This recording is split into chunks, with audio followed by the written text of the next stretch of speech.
Hello everyone, আজকে আমি ঘরোয়া পদ্ধতিতে বানাবো চাউমিন। তার জন্য আলু, গাজর আর বিনস সিদ্ধ করতে দিয়ে দিয়েছি।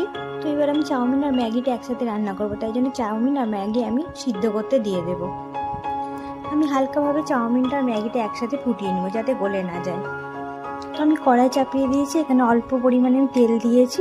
তেলটা গরম হয়ে গেলে আমি এবার কাঁচা লঙ্কা চিড়ে, তো তেলটা আমার গরম হয়ে গেছে। এবার আমি দুটো লঙ্কা চিড়ে তেলের ওপর দিয়ে দিলাম, দিয়ে একটু ভালোভাবে নাড়াচাড়া করে নিতে হবে।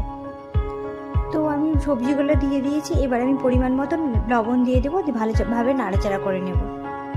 তো আমি একটা ডিম ফাটিয়ে তেলের মধ্যে দিয়ে দিলাম। এবার ভালোভাবে নাড়াচাড়া করে নিতে হবে।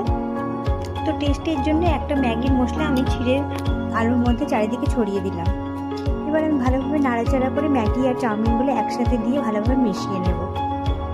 তো চট জলদি চাউমিনের রেসিপিটা যদি তোমাদের ভালো লেগে থাকে তো প্লিজ লাইক, শেয়ার অ্যান্ড আমার চ্যানেলটাকে সাবস্ক্রাইব। Thank you.